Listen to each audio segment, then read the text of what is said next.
नमो अरहंताणं नमो अरहंताणं नमो अरहंता। मनुष्य कोई भी काम करता है, काम करने में स्वतंत्र है, किंतु पूरा स्वतंत्र इस दुनिया में कोई हो नहीं सकता। परतंत्र भी है। अच्छे निमित्त मिल जाए अच्छा काम होता है, और निमित्त उचित न मिले तो कार्य में बाधा आती है। भगवती सूत्र में 5 निमित्तों का महत्वपूर्ण उल्लेख है। दब्ब करणम, चित्त करणम, काल करणम, भाव करणम और भव करणम, ये 5 बड़े निमित्त बनते हैं। द्रव्य एक साधन है, क्षेत्र, काल, भाव और भव ये 5 साधन बनते हैं। इन 5 में एक है काल, समय। समय बहुत बड़ा निमित्त है और समय के साथ क्रिया का बहुत संबंध है। काम करना और समय दोनों को अलग नहीं किया जा सकता। तो समय का संबंध है, हम उसका उपयोग कैसे करें? सूर्य उगता है, अस्त होता है, रात आती है और चली जाती है। 24 घंटा का ये समय है। आदमी काम करता है, कार्य का सबसे पहला बिंदु उसके सामने है दिनचर्या का निर्धारण। जो व्यक्ति दिनचर्या का सम्यक नियोजन नहीं करता, उसका बहुत सारा समय व्यर्थ चला जाता है। सफलता के लिए आवश्यक है कि एक एक क्षण का उपयोग किया जाए। दुनिया में वे व्यक्ति महान बने हैं जिन्होंने एक एक क्षण का उपयोग किया है।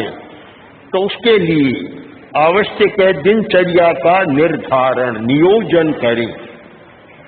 जब जागे तब से लेकर और सोए, एक जागने का समय और एक सोने का समय, 2 भागों में हमारा समय विभक्त होता है कि आदमी कितना घंटा जागता है और कितना घंटा सोता है।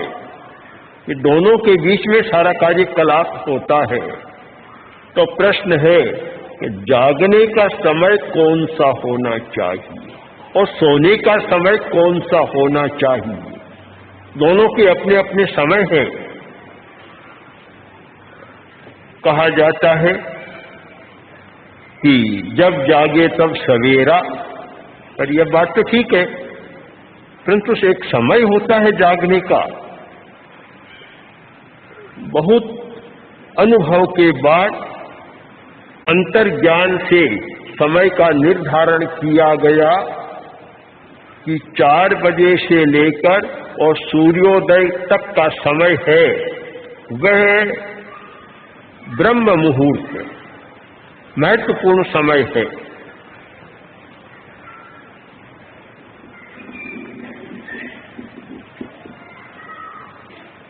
वर्तमान की चिंतन धारा में समझें, वैज्ञानिक शब्दावली में 4 बजे से सूर्योदय तक का समय सेरोटोनिन के स्राव का समय है। उस समय एक हमारा पीनियल ग्रंथि से एक स्राव होता है सेरोटोनिन, और वह अनेक दृष्टियों से मनुष्य के लिए बड़ा उपयोगी है। आज की जो चर्या बन गई, बहुत कम संभव है कि आदमी 4 बजे उठे। सोने का समय 2 बजे, कभी कभी 1 बजे, कभी 2 बजे। खाने का समय भी रात को 12 बजे, 1 बजे। तो फिर 4 बजे उठने की बात तो एक मात्र इतिहास की बात रह गई। व्यवहार में कैसी आ सकती है? बड़ा कठिन है क्योंकि सारी जीवन शैली बदल गई। लड़का 8 बजे उठता था। एक दिन माँ आई, माँ बोली कि बेटा अब तो उठ, देखता नहीं है सूरज कितना चढ़ गया। वो बोला माँ सूरज से मेरी तुलना करती हो, सूरज तो शाम को ही चला जाता है, सो जाता है, मैं तो रात को 10-11 बजे सोता हूँ, मेरी सूरज की क्या तुलना करती हो? तो 10-11 कहा, लड़के से कहा, और किसी युवक से कहते तो वह कहते मेरी क्या तुलना है, मैं तो रात को 1 बजे सोता हूँ, सूरज तो कभी का चला जाता है। अब बोला जो 1 बजे सोएगा तो 4 बजे कैसे उठ जाएगा? संभव नहीं है। तो सोने का, जागने का समय नियोजन करना बड़ा कठिन हो गया। किंतु जो व्यक्ति सफल होना चाहता है, अच्छा जीवन जीना चाहता है, शांति और मस्ती का, आनंद का जीवन जीना चाहता है, उसके लिए ये आवश्यक है कि 4 और 5 के आसपास जागरण हो जाए। ठीक 4 बजे न उठ सके तो 5 बजे हो जाए, पर सूर्योदय से 1-1.5-2 घंटा पहले हो जाए तो यह समय जागरण के लिए बहुत उचित समय है। सोने का समय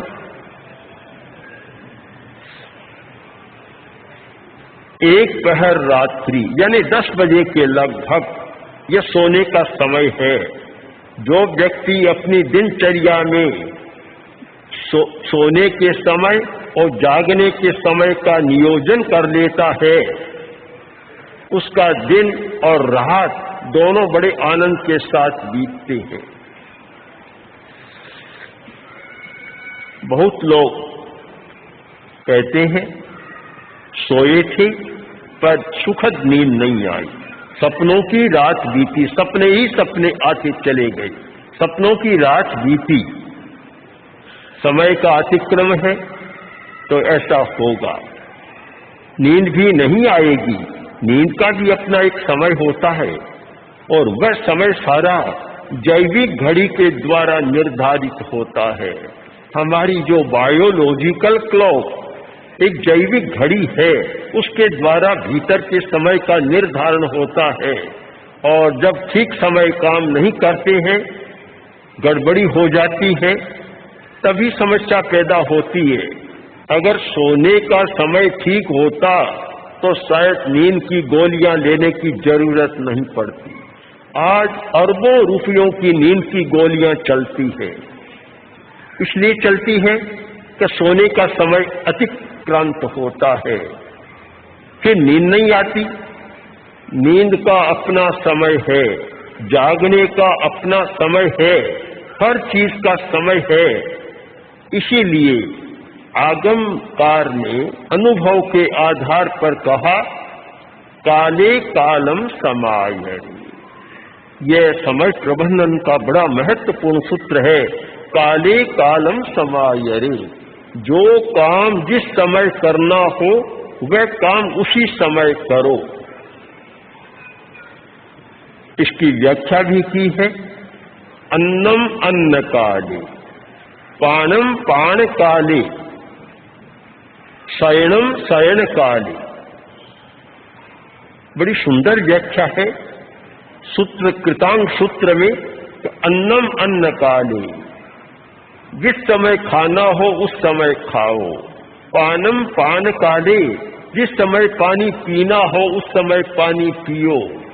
शयनम शयन काले, जिस समय सोना हो उस समय सो, और जिस समय जागना हो उस समय जागो। ये 4 निर्देश दिए गए। भोजन का समय, पानी पीने का समय, सोने का समय और जागने का समय। स्वास्थ्य की दृष्टि से विचार करें तो चारों बड़े महत्वपूर्ण सूत्र हैं। कार्य की सफलता की दृष्टि से विचार करें तो भी बड़े महत्वपूर्ण सूत्र है। जिस समय खाना हो, एक समय है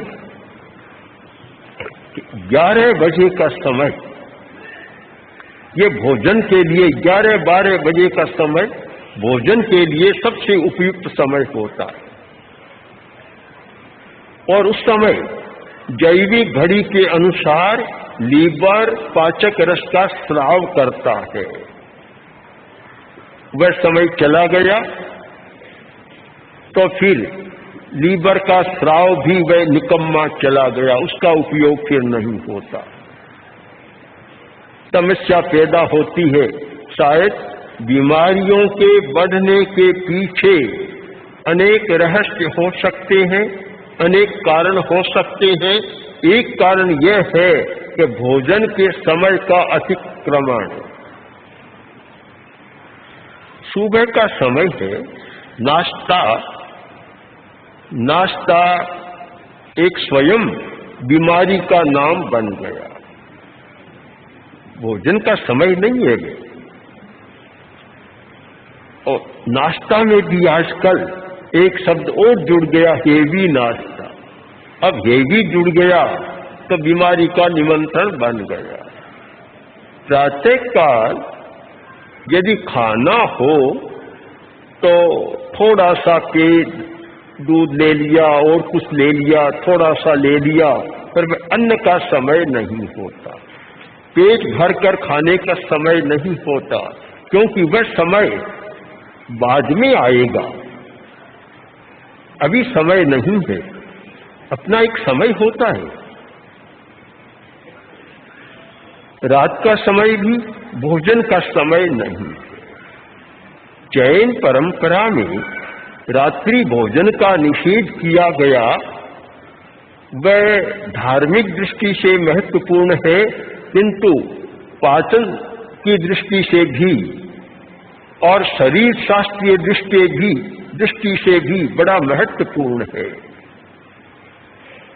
आचार्य तुलसी दिल्ली में विराज रहे थे। सन 74 का समय, भगवान महावीर की 25वीं जयंती का समय, हम लोग वहां थे।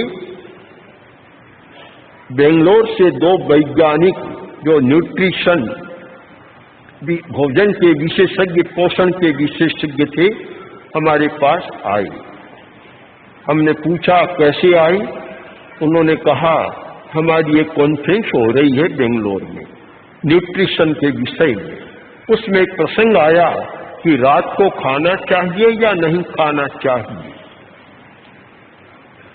तो फिर उसमें प्रसंग चला कि इस बारे में जैन लोगों से बात करनी चाहिए, क्योंकि वे रात्रि भोजन का निषेध करते हैं, उनके पास जाना चाहिए। तब फिर आया कि हम आचार्य तुलसी के पास जाए।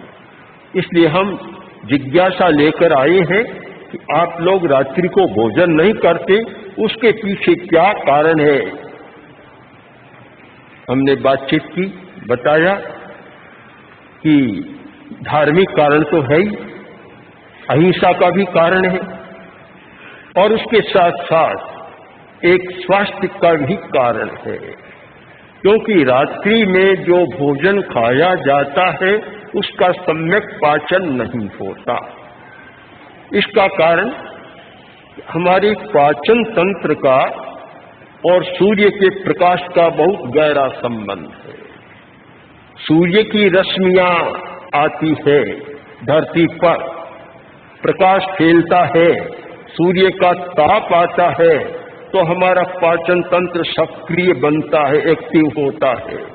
और जब सूर्य चला जाता है, अंधेरा छा जाता है, उस समय पाचन तंत्र निष्क्रिय हो जाता है। और निष्क्रिय अवस्था में जब खाया जाता है तो फिर पाचन कम होता है और बीमारी के लिए काफी अवकाश हो जाता है। यह भी एक कारण है कि रात को नहीं खाना चाहिए। यह बात उनके समझ में आई कि पाचन तंत्र की सक्रियता और निष्क्रियता का सूर्य के साथ बहुत गहरा संबंध है। जब सूर्य होता है आदमी की हर वृत्ति सक्रिय रहती है, तापमान भी ठीक रहता है, और जब सूर्य चला जाता है तो तापमान में भी अंतर क्रम से आता चला जाता है और नींद आती है। कम तापमान की अवस्था में भी नींद की स्थिति बनती है। रात को आलस्य भी आता है, प्रमाद आता है, निष्क्रियता भी आती है। तो भोजन का समय, दिन का समय, और दिन में भी जब सूर्य आकाश पर आ जाए, प्रकाश पूरा फैल जाए, ताप उसका आ जाए, तब हमारा पाचन तंत्र पूरा सक्रिय होता है। इसलिए यह माना गया कि अन्न खाना, भारी चीजें खाना, भोजन करना, उसके लिए यह 11 बजे के बाद का समय, 11 बजे के आसपास का समय सबसे उचित समय है। इसीलिए कहा अन्नम अन्न काले। कब खाना चाहिए? तो मध्याह्न में। मध्याह्न का समय यानी दोपहर का समय, एक पहर पूरा हो गया और दूसरे पहर का समय है मध्याह्न का समय, वह अन्नं अन्न काले, भोजन का समय होता है।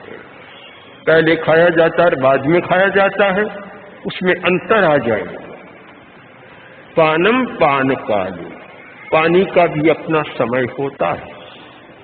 पानी का, पानी पहले भी पिया जा सकता है, बाद में भी, भोजन के बाद में भी पिया जा सकता है, किंतु उसका भी एक समय है कि भोजन से आधा घंटा, 1 घंटा पहले पानी न पिया जाए और भोजन के आधा 1 घंटा बाद भी पानी न पिया जाए। पानी का वह अलग समय है, खाने का अलग समय है। कुछ लोग ऐसा करते हैं कि भोजन के बीच में भी बहुत पानी पी लेते हैं, और भोजन करते ही कुछ लोगों की आदत है 1 गिलास 2 गिलास पानी भोजन किया और पानी पी लेते हैं। वह पानी पीने का समय नहीं। शयनम शयन काल, सोने का समय सोना चाहिए। सोने का अपना समय है और जागने का भी अपना समय है। तो समय प्रबंधन की दृष्टि से विचार करें तो इस काले कालम समायरे, इस सूत्र पर बहुत गहरा चिंतन करना चाहिए कि जिस समय जो काम करना हो उस समय वह काम करे। जिस समय जो काम करना हो उस समय तो न करे। समय तो है भोजन का और पढ़ने बैठ गया, उचित नहीं होता। समय तो है स्वाध्याय का और खाने बैठ गया, उचित नहीं होता। बहुत महत्वपूर्ण है चेतना का नियोजन, समय के नियोजन के साथ कि जो काम जिस समय करना है उसी समय वह काम करूंगा। ऐसा संकल्प सफलता के लिए और स्वास्थ्य के लिए और विकास के लिए बड़ा महत्वपूर्ण समय होता है। व्यवहार में भी जो जिस समय जो काम करना है,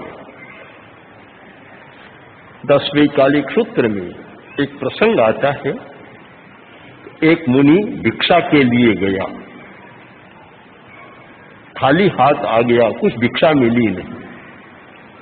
आचार्य के पास आया, आखिर बोला कि रद्दी गांव है, चलो छोड़ दो इस गांव को, रोटी नहीं मिलती है, भोजन भी नहीं मिलता, या नहीं रहना चाहिए। तब आचार्य ने कहा, भिक्षु तू समझदार नहीं है, अकाले चरसी भिक्खो, अकाल में तो तू जाता है, कालम न पड़ी ले सी, काल का ध्यान नहीं देता, और अप्पानम च किला में सी सन्निवेशम च गर हसी, तू स्वयं अब रोटी नहीं मिली, भोजन नहीं मिला, अपने आप को भी क्लांत करता है और गांव की निंदा करता है कि ये कैसा निकम्मा गांव जहाँ भोजन भी नहीं मिलता। भोजन का समय था 11-12 बजे का, और तू 2 बजे भिक्षा के लिए जाएगा तो भोजन कैसे मिलेगा? व्यवहार की दृष्टि से भी विचार करें कि जो काम जिस समय करने का होता है उस समय वही काम किया जाए, वही काम। 10 बजे से प्रवचन का समय है, और कहे अभी चलो भोजन करेंगे, प्रवचन बाद में सुन लेंगे। बाद में कौन सुनेगा और कौन बोलेगा? समय ठीक नहीं होता। जो व्यक्ति समय का नियोजन करना नहीं जानते और ठीक समय पर काम करने की कला को नहीं जानते, एक मखौल हो जाती है। पुत्र ने पिता से कहा, पिताजी यहाँ सूर्यास्त का बहुत सुंदर दृश्य है, उस व्यू पॉइंट पर चले और सूर्यास्त को हम देखें। पिता ने कहा, बेटा तुम्हारी बात तो ठीक है, अभी मैं बहुत व्यस्त हूं, कल सुबह चलेंगे। क्या होगा? सूर्यास्त का दृश्य देखना है, चलेंगे कब? कल सुबह चलेंगे। इस प्रकार की जो समय के साथ अव्यवस्था होती है वह असफलता का कारण बन जाती है।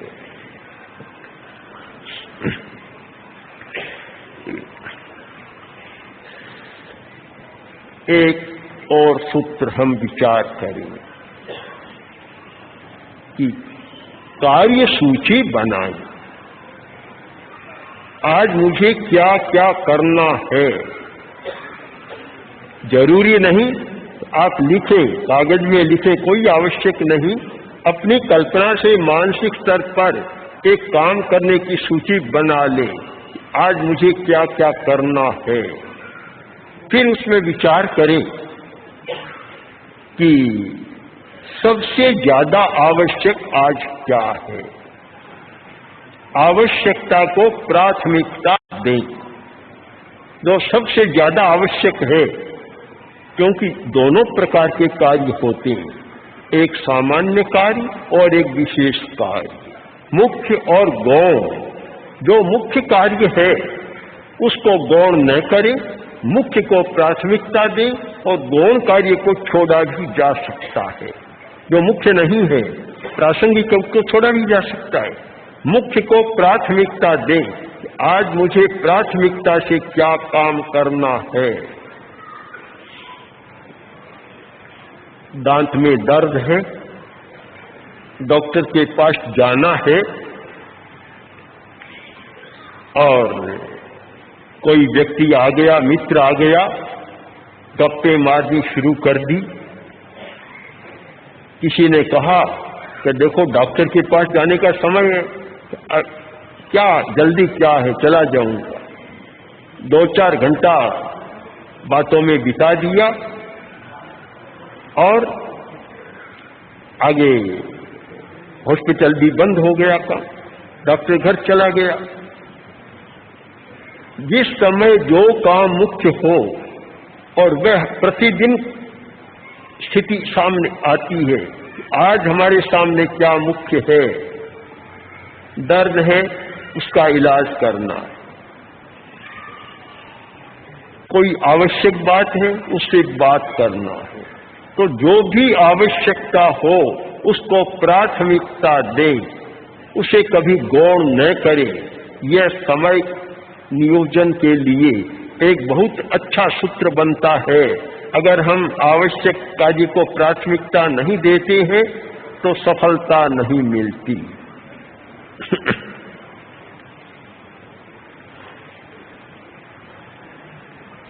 एक सूत्र है समय की नियमितता, पाबंदी। यह बहुत आवश्यक है। एक मुनि सूर्यास्त के बाद प्रतिक्रमण करता, यह निश्चित समय है, उस समय प्रतिक्रमण करेगा, चाहे और कितना ही बड़ा काम आ गया, पर प्रतिक्रमण को नहीं छोड़ सकता।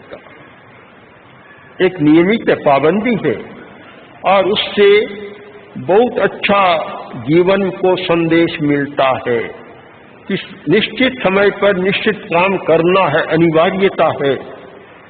समय की पाबंदी, समय दिया कि आज 2 बजे मैं आऊंगा, सामने वाला व्यक्ति प्रतीक्षा कर रहा है कि 2 बजे की घड़ी देख रहा है, 4 बज गए तब आता, परेशान वह होता है और कार्य भी अच्छा नहीं होता। समय की पाबंदी सफलता का बड़ा सूत्र है।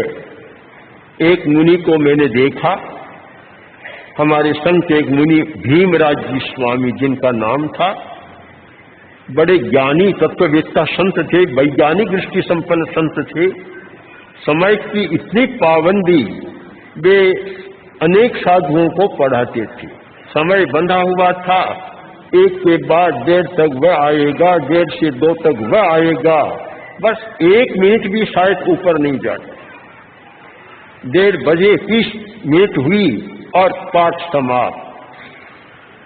इतना निश्चित समय था उनका। एक बार मुनि चंपालाल जी स्वामी, जो गुरुदेव के भाई थे, बड़े भ्राता थे, वे भी आगम पढ़ते थे, बात में लग गए। समय अतिक्रांत हो गया, आए और मुनि भीमराज जी ने देखा कि चंपालाल जी आ गए हैं, घड़ी देखी और बोले बस चले जाओ, आज तुम्हारा समय पूरा हो। मैंने कर दी। इतने पक्के समय के। जो व्यक्ति समय की पाबंदी रखता है ठीक होता है। समय तो दिया कि प्रवचन होगा 11 बजे तक और प्रवचन में 1 बजा दी, या तो स्थान खाली हो जाएगा या दूसरे दिन लोगों का विश्वास उठ जाएगा कि वहां तो बस 1 बजे ही जाना चाहिए, पहले जाकर हम क्या करेंगे। हर कार्य में आप देख लें कि सामाजिक कार्य में सबसे बड़ी बात है विश्वास। विश्वास के आधार पर काम चलता है। और विश्वास तब होता है कि समय की पाबंदी है, तब तो उसका विश्वास होता है। और समय की पाबंदी नहीं है तो कोई विश्वास नहीं होता, कोई सफलता भी नहीं मिलती।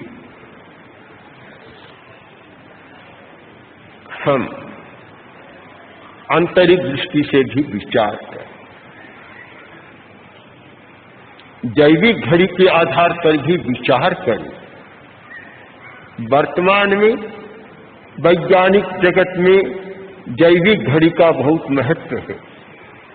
यह सिद्धांत कोई नया नहीं है, बहुत पुराना सिद्धांत है जैविक घड़ी का।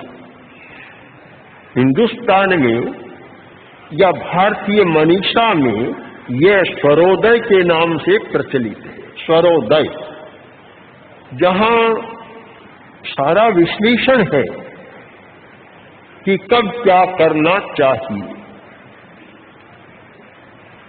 सिद्धसेन गणी तत्वार्थ सूत्र की टीका है भाष्यानुसारिणी, उसमें सिद्धसेन गणी ने भी इस काल बेला का बहुत विश्लेषण किया है, सुंदर प्रतिपादन किया है। बहुत पुराना सिद्धांत है और उसका आधार है हमारी प्राण धारा का प्रवाह। प्राण धारा का प्रवाह एक समान नहीं होता, बदलता रहता है। प्राण धारा का प्रवाह कभी हार्ट पर होता है, कभी फेफड़े पर होता है, अलग अलग समय है। कभी लीवर पर होता है, कभी आंतों पर होता है, कभी किडनी पर होता है और कभी हमारे मस्तिष्क पर होता है। इस प्राण धारा के प्रवाह के आधार पर हमारे कार्य का नियोजन होना चाहिए, क्योंकि मनुष्य की कार्य क्षमता और भावना समय के साथ बदलती रहती, एक समान नहीं रहती। किसी व्यक्ति को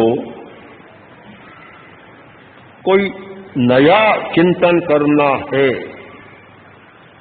तो उस समय मस्तिष्क में प्राण धारा का प्रवाह होता है और 9 से 10 बजे का समय नए चिंतन के लिए बहुत बढ़िया समय होता है।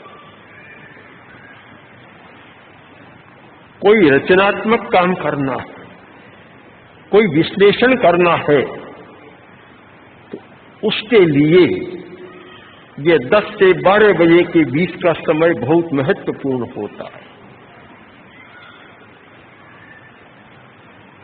एक बहुत बड़ा विज्ञान है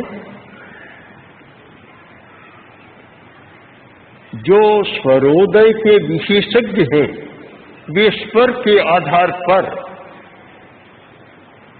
इस प्रकार की घटना करते हैं, चमत्कार जैसा हो जाता है। एक व्यक्ति न्यायाधीश के पास गया, सफल नहीं हुआ, वापस आ गया। 2 बार गया, 4 बार गया, उसकी बात सुनी नहीं गई, कोई सफलता नहीं मिली। आखिर स्वरोदय के विशेषज्ञ के पास गया और बोला कि मैं जितनी बार जाता हूं मेरी बात कोई सुनता नहीं है। उसने नाक पर हाथ दिया और देखा और कहा, तुम ठीक समय पर नहीं जाते। तुम्हें अगर मिलना है और अपनी बात उनको मनवाना है, राजी करना है, तो ठीक समय का चुनाव करो। और किसी बड़े आदमी से बात करनी है तो समय होना चाहिए 3 से 4 बजे के बीच का समय। ठीक समय का चुनाव करो। और उसने बताया तो उस समय तुम जाओ। गया और एक दिन में काम बन गया। हमारे संबंधों के साथ समय का भी बड़ा संबंध है। और उस समय क्या मूड रहता है, मूड, यह मूड का समय से साथ बहुत जुड़ा हुआ है। जैविक घड़ी के साथ, हमारे प्राण धारा के प्रवाह के साथ यह मूड का संबंध बहुत जुड़ा हुआ है। 24 घंटा आदमी का एक जैसा मूड नहीं रहता, कार्य क्षमता भी एक जैसी नहीं रहती। अलग अलग समय बतलाए गए। एक मजदूर है, कठोर काम करना है तो किस समय करना चाहिए। एक दिमाग से काम करने वाला है, चिंतन करने वाला, लेखन करने वाला, वह किस समय करना चाहिए, उसे किस समय किया जाए। मैंने स्वयं अनुभव किया। हम आगम संपादन का काम कर रहे हैं और आज 45 से अधिक वर्ष हो गए निरंतर हमारा चल रहा है, किंतु उसमें हमें जो शोध करना है, कोई भाष्य लिखना, टिप्पणी लिखना, उसके लिए 2 से 4-5 बजे का समय ज्यादा हमें महत्वपूर्ण लगा।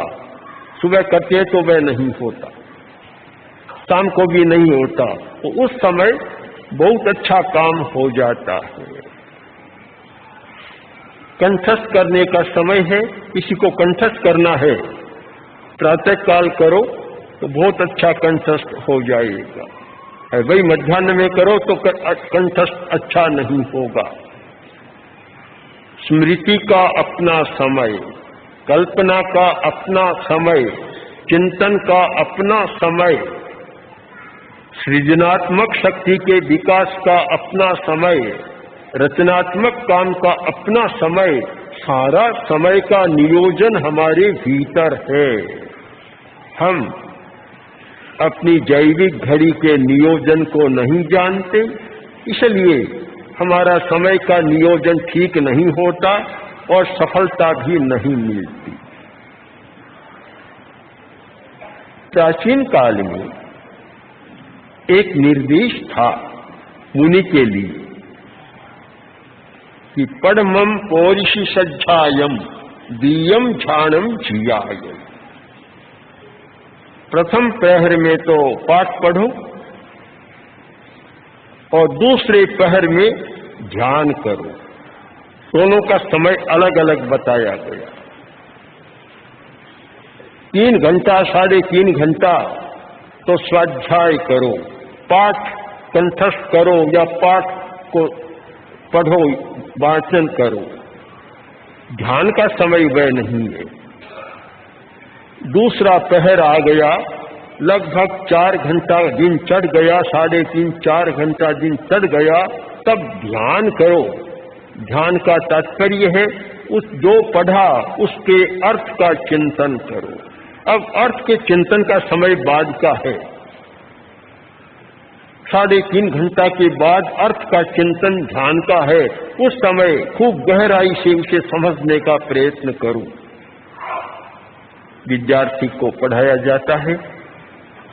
यदि सुबह सुबह ही उसे गहरी बात पढ़ानी शुरू कर दें, अर्थ का चिंतन शुरू कर दें, तो उतना वह सफल नहीं होगा जितना 10 बजे के बाद या 3.5-4 घंटा दिन चढ़ने के बाद सफल होता है। एक महत्वपूर्ण सूचना दे रहा है कि पहले पहर में पाठ कंठस्थ और दूसरे में यानी अर्थ का चिंतन दियम ध्यानम जिया। यही पूरा समय का नियोजन किया गया। तये भिक्खायर्यम, आहार कब करो? तीसरे पहर में।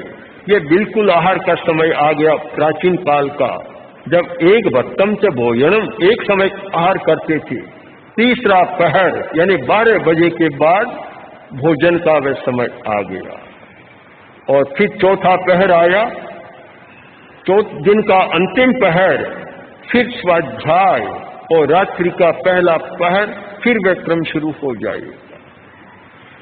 एक समय के नियोजन के साथ इतनी ज्ञान राशि का संचालन हुआ था। हम जानते हैं प्राचीन काल में कागज इतने सुलभ नहीं थे, कागज लिखने की भी कोई परंपरा नहीं थी। आज तो कागज इतने बन गए कि शायद व्यय अपव्यय ज्यादा होता है, पर उस समय तो नहीं थे। सारा ज्ञान कंठस्थ रहता था और इतना विशाल ज्ञान, जैसे पूर्वों के ज्ञान का विवरण मिलता है, अगर उसे लिखा जाए तो एक पुस्तक प्रेक्षा विश्व भारती में रखे, फिर दूसरी रखे, फिर तीसरी रखे, तो दिल्ली कलकत्ता भी आ जाए रचना करते करते। इतनी बड़ी विशाल ज्ञान राशि सारी कंठस्थ। एक कला थी और कला के साथ स्मृति का विकास था, और स्मृति के विकास में यह समय नियोजन का भी बड़ा महत्वपूर्ण हिस्सा था। वे जानते थे कि किस समय क्या करना चाहिए। उनको ज्ञान था कि अमुक तारा नक्षत्र अब इस स्थिति में है, इस समय यह काम किया जाए। काल के इसीलिए काल के विशेषज्ञ मुनि होते थे। हमारी प्राचीन परंपरा में एक मुनि जिनका काम था काल का निरीक्षण करना, समय का निरीक्षण करना, और वे कहते उसके अनुसार सारे मुनि अपनी दिनचर्या का अनुसरण करते। उनका बड़ा महत्व था, बहुत बड़ा महत्व था कि काल को बताने वाला कोई नहीं मिले तो फिर कैसे हो। प्राण का प्रवाह, कार्य क्षमता, 24 घंटा आपकी कार्य क्षमता एक जैसी नहीं रहती। एक समय काम करने की क्षमता दिमाग की होती है, तो एक समय काम करने की क्षमता हाथों की होती है, तो एक समय काम करने की क्षमता पैरों की होती है।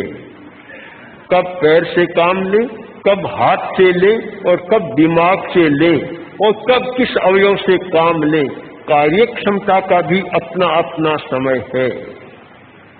भावना का परिवर्तन होता है। एक समय भावना बहुत अच्छी रहती, व्यक्ति एक है, एक ही व्यक्ति, एक समय तो भावना ऐसी रहती है, एक समय ऐसा आता है कि भावना बहुत गलत हो जाती है। वह स्वयं नहीं सोच सकता कि क्या मैं वही हूं जो प्रातः काल तो मेरी भावना इतनी बढ़िया थी और अब कितने गंदे विचार, गंदी भावना आ गई। ये भावना का भी परिवर्तन होता रहता है, समान नहीं रहते। जितने भी नकारात्मक विचार आते हैं, यदि सूक्ष्मता से निरीक्षण किया जाए तो जो लोग जल्दी उठने वाले हैं उनमें नकारात्मक विचार कम आएंगे, और देरी से उठने वाले हैं उनमें नकारात्मक विचार ज्यादा आएंगे। एक व्यक्ति गया गुरु के पास और जाकर बोला कि मेरी एक समस्या है कि स्वप्न दोष बहुत होता है। गुरु ने कहा तुम्हें दवा लेने की जरूरत नहीं, कोई आवश्यकता नहीं है। बस 3 बजे बाद मत सोवो, स्वप्न दोष नहीं हो, उसका भी अपना समय है। 3 बजे से 5 बजे के बीच में ज्यादा वह होता है, उस समय नींद मत लो। यानी सारी दिनचर्या हमारी भावना के साथ चलती है और भावना का अपना समय होता है। बुरा सपना, बुरी कल्पना, बुरे विचार, सारे नकारात्मक दृष्टिकोण के जो कार्य हैं वे उस व्यक्ति को ज्यादा होते हैं जिससे प्रातःकालीन अमृत का स्राव हठ योग की भाषा में या गोरक्ष संहिता, गोरखनाथ जी का उनकी भाषा में जो अमृत का स्राव नहीं मिलता उनमें होता है, और विज्ञान की भाषा में जिनको सेरोटोनिन का स्राव पर्याप्त नहीं मिलता उनमें होता है। अगर यह स्राव पर्याप्त मिल जाए तो फिर काफी बचाव हो जाता है। हमें अपने जीवन का विश्लेषण करना है, जीवन को देखना है, जीवन की चर्या का निर्धारण करना है, और यह सारा वैयक्तिक काम है। हर व्यक्ति का अपना स्वयं निरीक्षण करें कि मुझे सफल होना है, जीवन में सफल बनना है, और सफलता के लिए क्या क्या चाहिए। विचार तो 5 पर करना चाहिए, द्रव्य पर विचार, क्षेत्र पर विचार। एक क्षेत्र ऐसा होता है कि वहां जाते ही मन प्रसन्न हो जाता है, और एक क्षेत्र ऐसा होता है कि जाते ही अकारण उदासी आ जाती है। वे क्षेत्र की ऊर्जा भी काम करती है, उस क्षेत्र के परमाणु भी प्रभावित करते हैं कि किस प्रकार के परमाणु वहां है, प्रभावित करते हैं। हमने देखा सुना कि प्रेक्षा विश्व भारती में लोग आते हैं, अनेक लोगों ने बताया कि 5 दिन के लिए आए, 2 महीना हो गए, जाने का मन नहीं कर। क्षेत्र का प्रभाव होता है अपना। तो द्रव्य का प्रभाव, क्षेत्र का प्रभाव और काल का प्रभाव, समय का भी प्रभाव, जिसकी लंबी चर्चा अभी की है। भाव का प्रभाव, भावना का, तो भावना किस प्रकार की है, और भावना का भी समय के साथ संबंध है। 10वें कालिक सूत्र में ध्यान के लिए, आत्म निरीक्षण के लिए, आत्म जागरण के लिए समय का निर्देश किया गया है। पुब्बरत्तावरत्त काले, कब करनी चाहिए। हमारा प्रेक्षा ध्यान का सूत्र है संपिक्खये अपगमप्पयेनम, आत्मा के द्वारा आत्मा को देखो।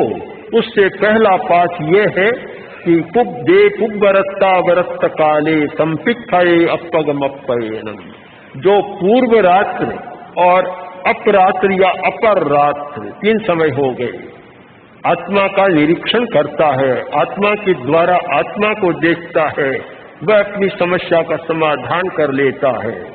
पूर्व रात्र यानी आत्मनिरीक्षण के लिए, अपने भीतर जाने के लिए बहुत बढ़िया समय है। 12 बजे से 2 बजे का, रात का, दिन का नहीं, रात का 12 बजे से 2 बजे के बीच का समय आत्मनिरीक्षण का, अपने आप को देखने का, भीतर जाने का समय है, पूर्व रात। और अंकन करें, समय का अंकन हमारी सफलता का बहुत बड़ा सूत्र है, और हमारी शांतिपूर्ण और स्वस्थ जीवन जीने का भी बहुत बड़ा साधन है। इसलिए समय की उपेक्षा मत करो।